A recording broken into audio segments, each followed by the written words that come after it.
بسم اللہ الرحمن الرحیم۔ امید کرتے ہیں جی آپ تمام لوگ جو ہیں وہ خیریت سے ہوں گے۔ 12ویں کلاس کی ترجمۃ القرآن کی صورت نمبر ہے جی 8، چیپٹر نمبر 8 ہے ہمارے پاس، سورۃ الحدید۔ تو چلیے اس کی ٹرانسلیشن جو ہے وہ شروع کرتے ہیں۔ تو آپ سے سب سے پہلے گزارش ہے کہ چینل کو سبسکرائب کر دیں۔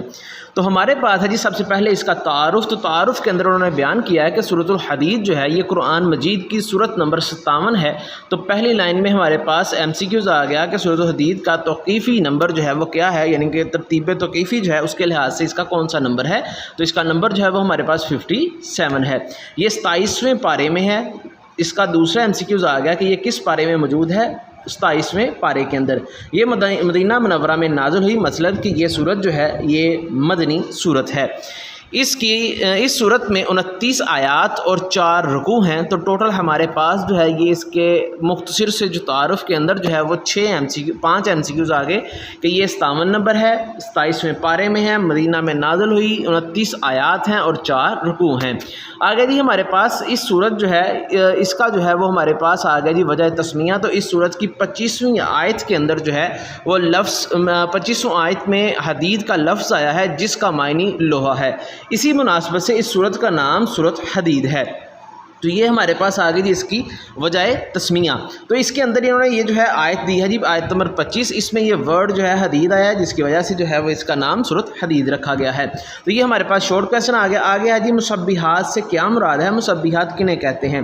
یہ مسبحات میں پہلی صورت ہے۔ تو مسبحات کی پہلی صورت سورۃ الحدید ہے۔ اس کے آگے جی جن صورتوں کی ابتدا اللہ تعالیٰ کی تسبیح سے ہوتی ہے ان کو مسبحات کہتے ہیں۔ تو یہ ہمارے پاس دوسرا شارٹ کویسچن جو ہے وہ اس پیرے کے اندر سے بن گیا۔ تو ٹوٹل اس پیرے میں سے 3 شارٹ کویسچن آگے، اس کا مختصر تعارف، دوسرا آگیا اس کی وجہ تسمیہ، اور تیسرا آگیا مسبحات کیا ہیں۔ اور اسی کے اندر یہ جو ہے وہ اس کی پہلی صورت جو ہے وہ کیا ہے، مسبحات کی پہلی صورت ہے۔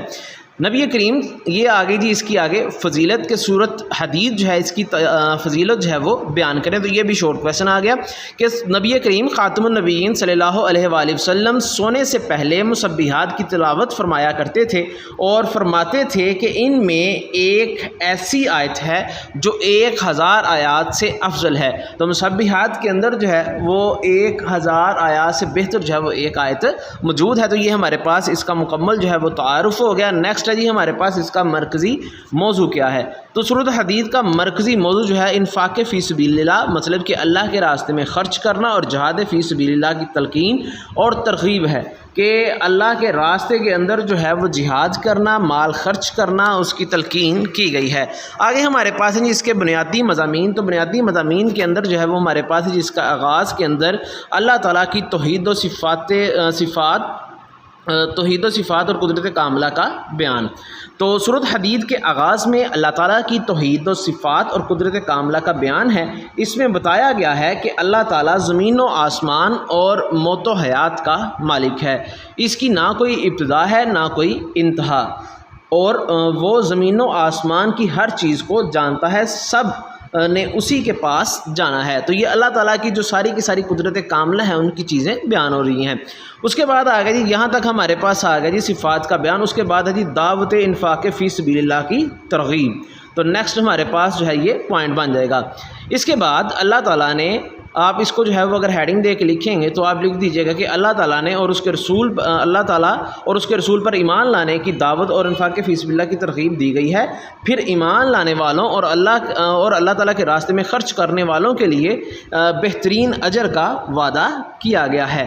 انفاق فی سبیل اللہ ترغیب دلاتے ہوئے واضح کیا گیا ہے کہ جن صحابہ کرام رضی اللہ عنہم نے فتح مکہ سے قبل اللہ تعالیٰ کے راستے میں خرچ کیا اور قتال کیا، یعنی کہ جہاد کیا، وہ ان لوگوں کی نسبت عظیم درجات کے حامل ہیں جنہوں نے فتح کے بعد یہ اعمال انجام دیے۔ البتہ تمام صحابہ کرام رضی اللہ عنہ کے لیے جنت کا وعدہ کیا گیا ہے۔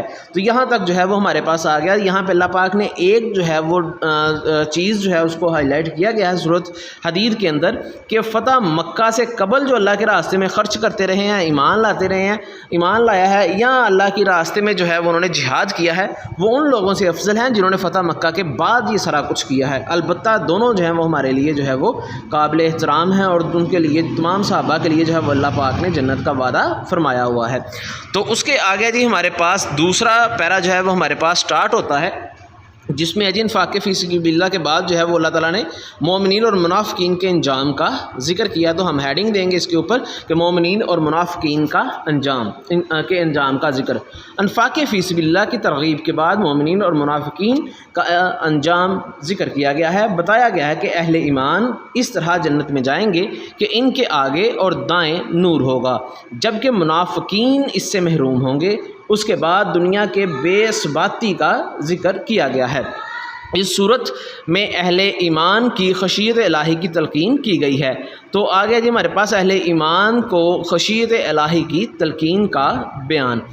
اہل کتاب کی تنگ دلی کا ذکر کیا گیا ہے، مومنین کو حکم دیا گیا ہے. تو یہاں پہ آگے جی اہل کتاب کا ذکر، اس کے بعد جی مومنین کے لیے حکم. یہ ہمارے پاس پوائنٹ آتے جا رہے ہیں کہ وہ آخرت کی تیاری کرتے ہوئے مغفرت و جنت کے طلبگار ہیں.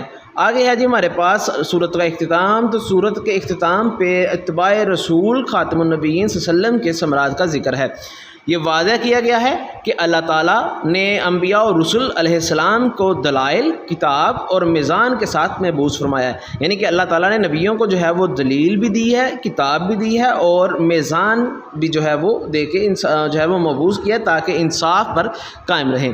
اس زمن میں بطور خاص حضرت عیسیٰ علیہ السلام کا تذکرہ کرتے ہوئے فرمایا گیا ہے کہ ہم نے انہیں انجیل مقدس عطا فرمائی، ان کے پیروکاروں کے دلوں میں نرمی اور رحمت پیدا کر دی. البتہ ربانیت یعنی کہ ترک دین اور معاشرتی ذمہ داریوں سے فرار ہونا نصارہ نے خود ایجاد کیا تھا. تو یہ ہمارے پاس جو ہے جی پورا چیپٹر جو ہے وہ مکمل ہو گیا. نیکسٹ جو ہے وہ آپ کے ساتھ ہم ایکسرسائز شیئر کریں گے. آپ سے گزارش ہے کہ چینل کو سبسکرائب کریں، اپنے دوستوں کے ساتھ شیئر کریں، اور اگر آپ کو ویڈیو پسند آئی ہو تو لائک بھی کر دیں.